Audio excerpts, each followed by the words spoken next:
Hello and welcome back to the Career Advice You Never Had podcast, where I provide you the career advice, education and support you missed out on in your career journey.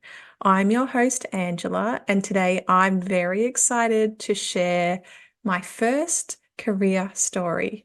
Thank you for tuning in today, and remember to share your insights and experiences with me on socials and email. And if you want to hear more career stories, let me know. As you listen to my guest, Cohen, share his story of many happy accidents that have shaped his career journey, I'd love for you to notice the resonance of his story and lean into what feels familiar, may inspire action, and helps you to understand your career situation from a different perspective. Let's get into it. Hello, Ant, and welcome to the Career Advice You Never Had podcast. You are my very first guest, and I'm about to go through your career story, so welcome. Thank you. So lovely to be here and really honoured that I'm the first guest. Thank you for having me. Yeah, the very first one. I'd really love for you to begin by telling our listeners a little bit more about who you are and what you do. Sure, happy to. I often describe my career as a series of happy accidents, and some of them a little bit unhappy, and we all have some of those. So I started off, all I ever wanted to do when I was a kid was get into hotels. That's all I wanted to do. I wanted to work in hotels, and I did that. I've worked for some great properties and some great brands, but I soon figured out that hotels are a lot like a theatre show. They're designed for the audience, and what happens back of house is hot and tumultuous, and it is less than comfortable.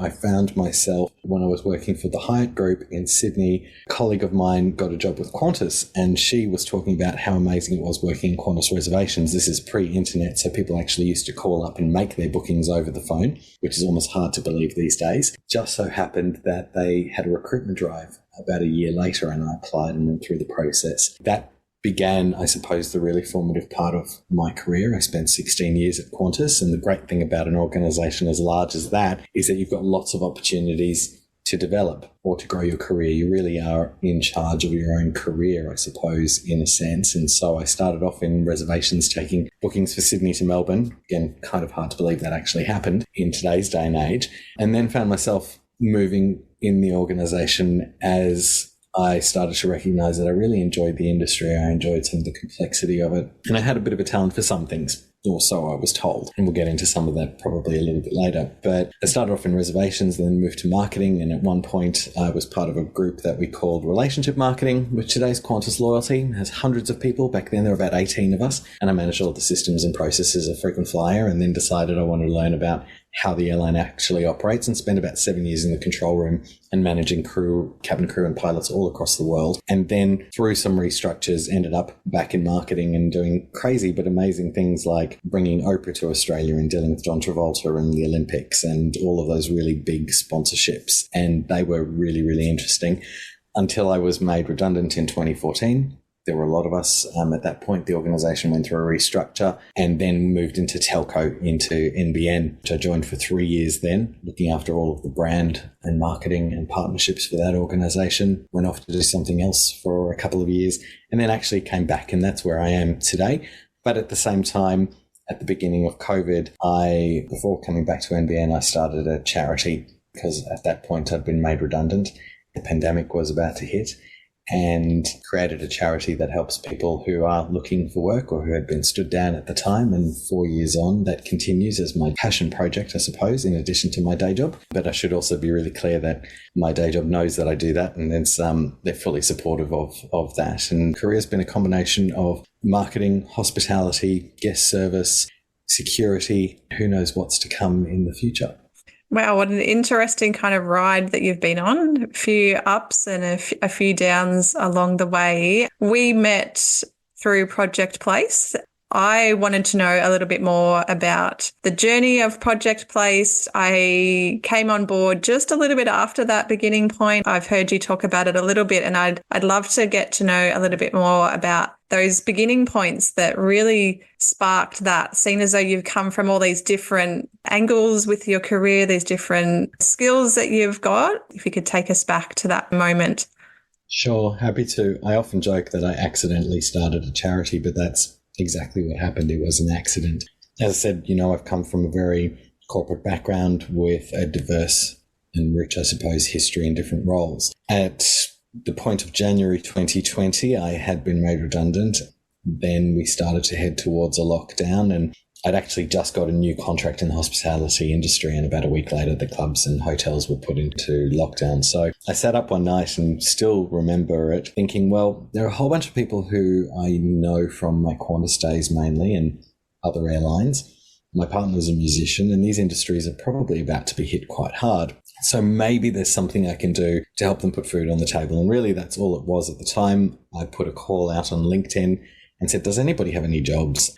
Without exaggerating, I was sent just over 3,000 jobs in 24 hours. It was just before home delivery really took off. A lot of retailers were recognizing from what was happening overseas that they really need to ramp that up. So it was warehousing jobs and pick and pack and delivery. Nothing fantastic or sophisticated. It gave people jobs. What I started to do at that point, and this was about 6 weeks before the federal government kind of did the same thing, was I took an off-the-shelf job board and started to plug those 3,000 odd jobs into that so that those two communities, the airline and arts industries, could access them fairly quickly. And then an amazing HR practitioner, Rachel Mansfield, who was at the time the people leader for IKEA in Australia, which has since moved over to their German operations. She contacted me on LinkedIn. I'd never met Rachel before. And she said, hey, maybe these people who are applying for jobs need help with their resumes. And I thought, that's a pretty good idea. Okay, let's do that. Now, I don't know where she found the time. She had 3 kids under 8 years old at the time, and she had a day job. She would speak to people about resumes at night, and about a week later she called me and she went, this is not sustainable. And I said, yes, I know, because people have to call me and then I book them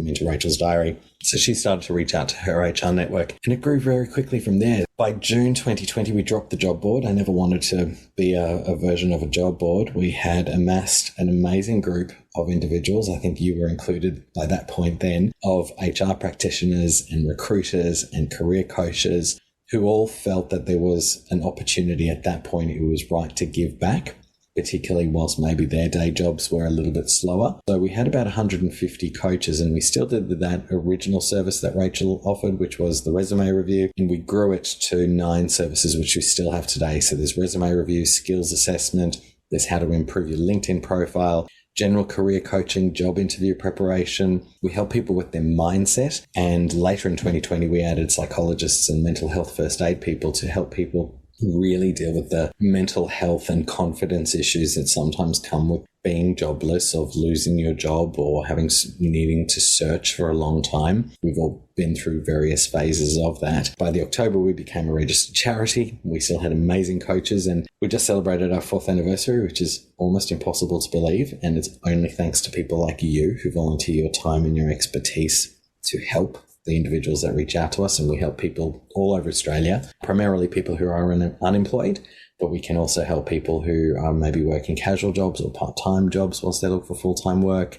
We're independent, so that means they don't have to qualify for Centrelink. We can help new arrivals to Australia. We can have our services delivered to people who maybe don't qualify for Centrelink because their partner earns too much income. We really provide a valuable lifeline, or you rather provide a really valuable lifeline to those people who sometimes don't have anybody else to talk about the experience of a job search or what to do with your career. We've got a lot of people who have maybe taken a career break to raise kids, look after elderly parents, and they're coming back to the workforce. I firmly believe that at the time that people need us the most and that type of service the most is the time that they shouldn't have to be forking out a lot of money to access professionals. And so everybody donates their time, from our board through to all of our coaches like yourself. We help people, and that's really been the most rewarding part for me.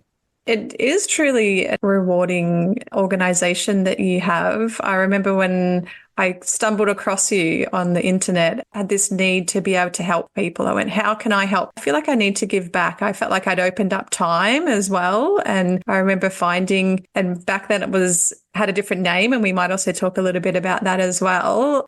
I remember reaching out and you were just so welcoming and yes, jump on board. And every person I've spoken to has genuinely loved the services that we provide, has been the most amazing conversations I've had with people. You attract really good people to Project Place, where we, as the people who are providing that service, feel like we are giving back. And that's the whole reason why I love volunteering my time, because it is about giving back. I have these skills, I have this knowledge, and how can I use it to help someone that may be in a place that they just need that support, that it's nationwide. So sometimes I talk to people of all different types of ages and industries, that there's always a next step. It's a really great service that you've come up with and it's just naturally grown into this. Is there anything around the organic formation of this organisation that's sort of coming to mind for you, and that it's 4 years on now?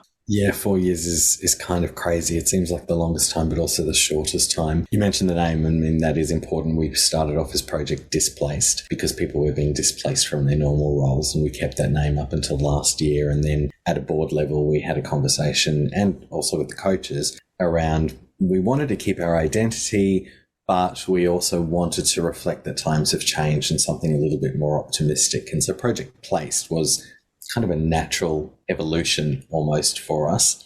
It's a bit more optimistic. It talks to placing people in jobs or giving them the support that places them into roles. We redesigned our website. We were really grateful that we got a grant in order to be able to do that. Our whole brand personality changed to this much more optimistic version of ourselves, and really reflected, I think, that value and the benefit that you and the coaches bring to our clients. Because you're right, if we didn't have people like yourself who want to give back, who want to do good in the community or to pay it forward, however you want to term it, we couldn't do what we do because nobody earns a salary. So we simply could not deliver the services that we do. I've done the maths and we could not afford it.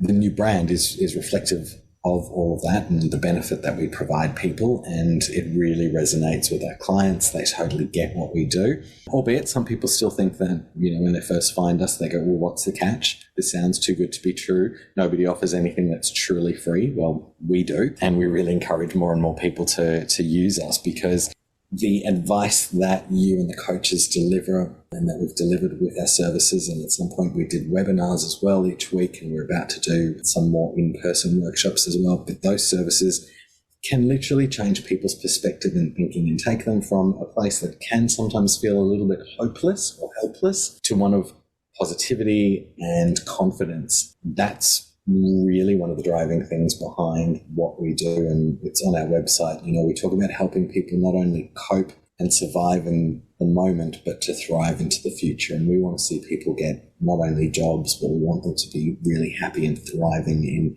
the job of their dreams, or at least on the way towards that. And that's really the value equation that we offer. So we love dealing with our amazing clients. We love helping them. We love getting the feedback about when they do get a job, obviously. We also love that it inspires our coaches and adds another level, of what you're doing professionally, and you bring the skills into just a slightly different angle and reach different people. It brings to mind for me that a lot of people may be listening going, oh yeah, how can I be a part of the community and give back? Or I've always had this idea that I'd love to start a charity to be able to work in this kind of space. And you mentioned that it just kind of happened. Did a charity or working in some kind of volunteer space, was that ever a part of your career plan?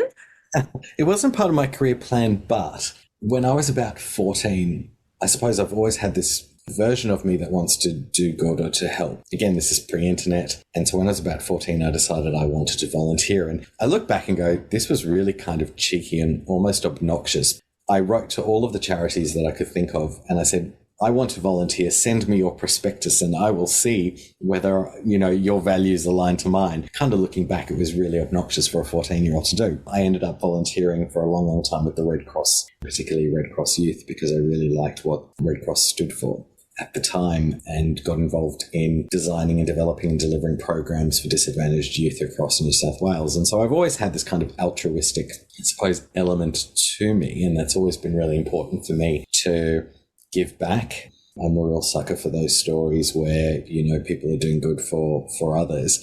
Would I recommend people start a charity? it's a really hard journey, and I had no idea how hard. So whilst it sounds like it all just magically happened, it didn't at all magically happen. There were a lot of lawyers involved. There were a lot of people who supported me from a governance point of view, setting up a company structure that is truly transparent, that meets all of the standards of the ASIC, and also the Australian Charity and Not-for-Profit Commission, who don't hand out those charitable statuses very easily. In fact, the first time we put our application in, it was rejected. They really want to make sure that you are who you say you are, that you're delivering the value that you say you are. We're incredibly lucky, and I'm continually grateful that we have that status. The ATO gave us a DGR status, a deductible gift recipient status, so people can make donations to us and have income tax deductions from that. And that is no small feat for a charity to do, particularly a tiny one. The fact that we're not required by definition, we're a small charity, we don't need to be audited. We have an amazing ex-auditor from one of the major accounting firms who's now retired, who audits our books every single year. And when I submit those books to the ACNC, and any member of the public and any listener can access the ACNC and look us up and check up all of our details, I know that we're completely transparent, but it takes a lot of work to do that. There's a lot of stuff that happens behind the scenes, and at times it's been really, really tough. It's certainly not been an easy journey, but I've been incredibly grateful and incredibly lucky to have amazing coaches and have amazing volunteers also on the admin side to help us do that and continue to do that. And even at the times where it does at times feel like this is a lot of work, and some people think I'm a little bit crazy because there is no money being earned, I get to talk to you, and I get to talk to our other coaches, and I get to hear about the clients that you speak to, and I get the feedback and the emails from our clients telling me how amazing it was and that they've got a job. In fact, I saw somebody just earlier today on LinkedIn, somebody we've been helping the last couple of weeks, and he just secured a job, and I'm so excited for him. And all of that makes all of the hard part worth it. So it's definitely a journey, and I'm more than happy to talk to anybody who is thinking about starting a charity. There's a lot of things to consider, but it can certainly be worthwhile. It just goes to show, by the way that you're speaking, that you need to be in that right space to keep going. A lot of resilience involved in that, and support as well. You mentioned that you've got board members and lots of great connections. That with the support that you have now or in the past, has there been anyone that sort of stands out as a role model or a mentor, even throughout your journey or where you are now? Is there someone coming to mind for you that has been a part of that contribution to who you are today? It's a really good question, and there's probably been quite a few different stages of my career, and there's been a few people who have not been mentors but have shown me how not to behave. And I remember, starting with that, I remember in some roles where I had bad bosses, we'll just use that term generically, and you'd go into work and there might be micromanagers. They don't fully appreciate what I was doing, or their leadership style didn't quite gel with me. I remember clearly saying to myself, if I'm getting nothing else from this, at least I'm learning what not to be as a leader when one day I might get into a leadership position. So there were a lot of those, but there were some amazing people throughout my career. Early in my Qantas career, Dr. Margaret Crouch was a leader that I worked for who taught me so much about the importance of clear communications. The way that she ran her team might have been a little bit different, and some people might remark it's a little bit strange. For my first 6 months working for her, I wasn't allowed to send an email. I had to print the email and give it to her, and she would correct my grammar and my spelling and make sure that I was contextually with our stakeholders, that I got everything right. And the day that I got it, one of those printed emails back to me with no red pen on it, was a highlight of my career, because from that moment on I could then send email. And that sounds really strange and it sounds a little micromanaging, but I was really young and it was formative, parts of my career. And so that actually still bodes lessons for me today, that I remember who my audience is. I write to my audience. I make sure that it's relevant. A lot of lessons learned there. I had some other managers at Qantas, because they went through lots of restructures, as they do, as large organizations do.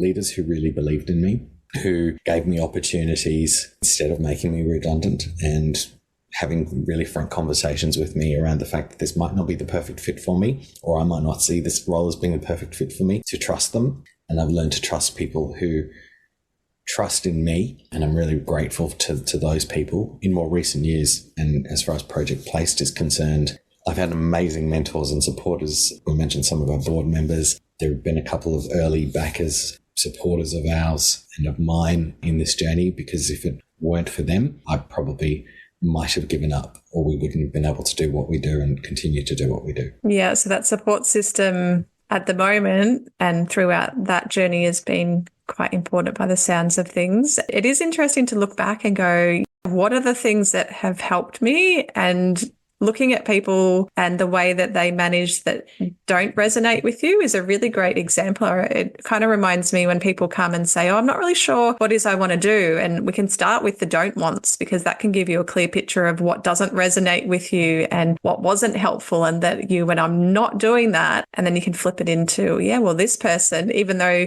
they may have been a little bit challenging in the beginning, they brought out this skill in you, and that only comes through experience and obtaining it through learning about how to write as simple as an email. So it's interesting to look back and go, what's brought you to where you are today? You've probably been given maybe some helpful advice or maybe not. The topic of my podcast is the career advice that you never had. So what was your experience with career advice along the way? We've got lots of people that tell us what we should be doing and maybe some unhelpful or helpful advice. What's your experience been? It's a really interesting question, and I keep bringing it back to my own personal experiences. There was a moment in my career, very early on in my career, where I applied for a promotion in a team that I had been a part of, and I was probably a team leader in that area, but there was a managerial role, and I felt I was ready. It's what I wanted, and I could add value. And I wasn't even considered for an interview, and I was shocked and hurt and all of those emotions that go with it, because I felt I'd been performing incredibly well. I remember speaking to my general manager at the time and saying, I'd really like to have a conversation about this, about why I wasn't even considered. They turned around to me and they said, we can, as leaders, we can either set people up for success or for failure. Although you may not see this at the moment, if I was to give you that role, I would be setting you up for failure. My responsibility is to make sure that I'm not doing that. And whilst we appreciate and value what you do and the contributions, you're just not ready. Now, of course, I didn't appreciate that advice at the time, and I didn't see it that way. But now, with the benefit of some years of experience and being a people leader myself, that was some of the most valuable information and advice that I was given. And I've used it multiple times with people, although I've tried to reframe it in a different way. And it really is incredibly true. Sometimes we're not objective enough to see where we're currently at in our career journey. And if we've got people, if we're lucky enough to have people like I was who were interested in my development and my growth, sometimes we're held back for all the right reasons. And sometimes we talk about that being, everything for a reason, or when one door closes, another window opens, and we might phrase it that way. But it's essentially the same kind of thing. And so as a leader, I want to make sure that I'm setting my people up for success.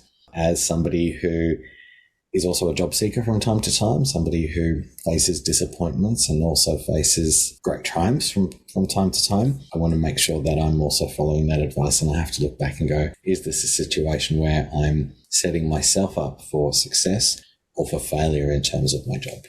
Kind of reminds me that sometimes I've been in the position quite a lot recently where I'm coaching someone or counseling someone in the career space, and I'm going, that feels like me as my younger self. And what would I need at that time? What would be good to hear? And so if we go back to that time where you've had that experience where they want to set you up for success, not failure, if that was you on the other side, what advice would you give your younger self? That one's hard, because I still don't think if I was that younger person that I would still take that advice in the spirit that it was given. But for the purpose of looking back, and maybe even not my younger self, but telling myself today, because I've got quite a while, I hope, left in the job market, is that my career has been accidental, and it has benefited from a diverse group of people and experiences, none of which I could have planned.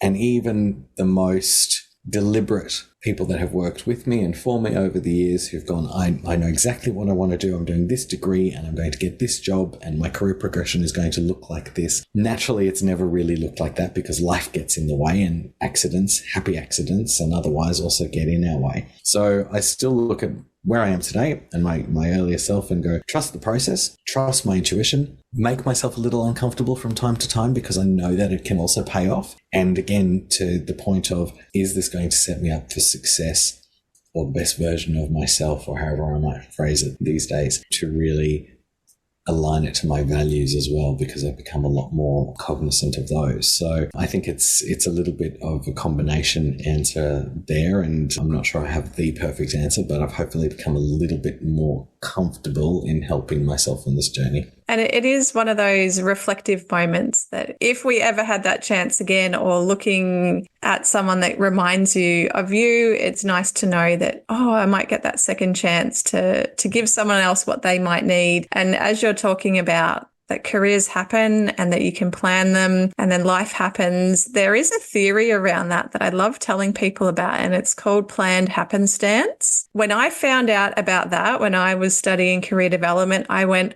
that makes so much sense. I thought I was making it up, or that it was just happening to me and that I had to keep reinventing myself, and that it's a part of career development theory. I went, oh, it kind of like lifted the weight off my shoulders that, okay, this happens to other people, and that it's about you putting yourself in the way of opportunities as well as going with the flow and being a bit flexible. And when life does happen, that you pick yourself back up. And then in hindsight, you can go, wow, that journey was not like I had ever predicted or planned, it's nice to know that is a part of career development. We can't plan it all.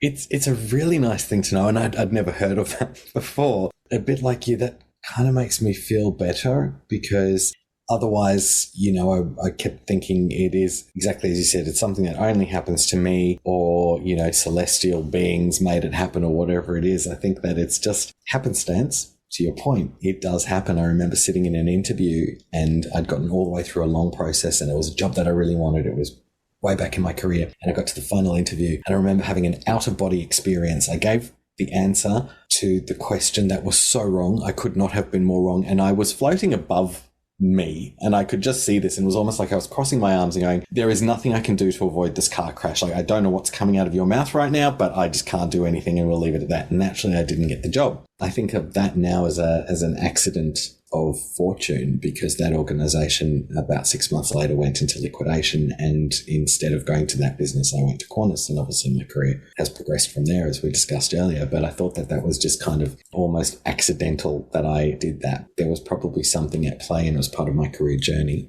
and something that I inherently knew at the time but didn't understand in how I was trying to direct my own career, maybe. I'm not sure. It's another reflection piece that if you look back over your career and those moments that just happen to see where that's led you now, it's a really great reflective activity. I'm going to definitely unpack planned happenstance in an episode, and I'm sure that we could keep chatting all day. And is there anything else coming to mind for you around anything that you'd like to let our listeners know, whether it's about Project Placed or careers? Is there anything left that you would like to leave us with?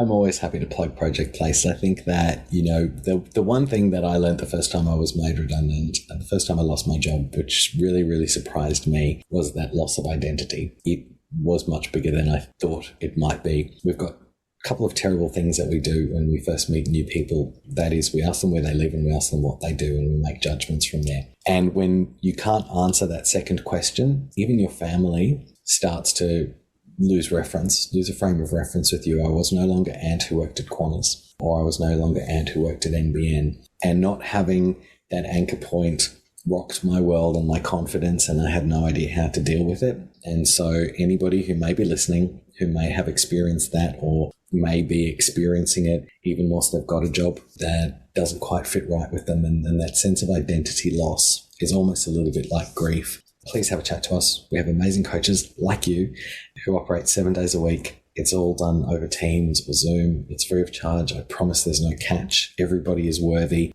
There is nobody more worthy than anybody who needs the help right now. So if you're in a place where you need that help, please reach out to us, because we would love to have a chat to you. And the whole team just lives for that. And I live vicariously for that, as I said before. We'd love to have a chat to them. What a great parting gift for everyone and thought. That's right. If there's someone listening that wants to reach out, I'll put all of the Project Place information in the show notes and links so that they can find you, they can find Project Place. I really thank you for being my first guest. It's great to have a conversation and record it. I always say to people, imagine if I recorded our conversation. And that's what I'm doing now. I'm recording them because there's just so many magical moments that you've shared, Ant. So thank you for being a part of this. Thank you so much for having me. Your words of wisdom, I'm sure, will resonate with so many people. And I know you've got some amazing guests and topics that you'll go through over the course of this podcast. So I can't wait to be a listener as well. Thank you for having me. After listening to Ant's story, what was the one thing you will take away? You'll find Ant's details in the show notes below, as well as Project Place. In future episodes, I'll be exploring why we work, and you'll hear the first episode with a guest host, where we talk about career direction and where to begin. I'd love to hear from you about this episode. There are many people who haven't had the career advice that they have needed along their journey, and I'm here to provide it. Thank you again for listening. Your support is truly amazing. And remember, you are amazing. Make sure you share this podcast with someone who is looking for some career inspiration. Together, we'll navigate this journey as you find your way, rediscover yourself, and focus on taking the next meaningful step in your career.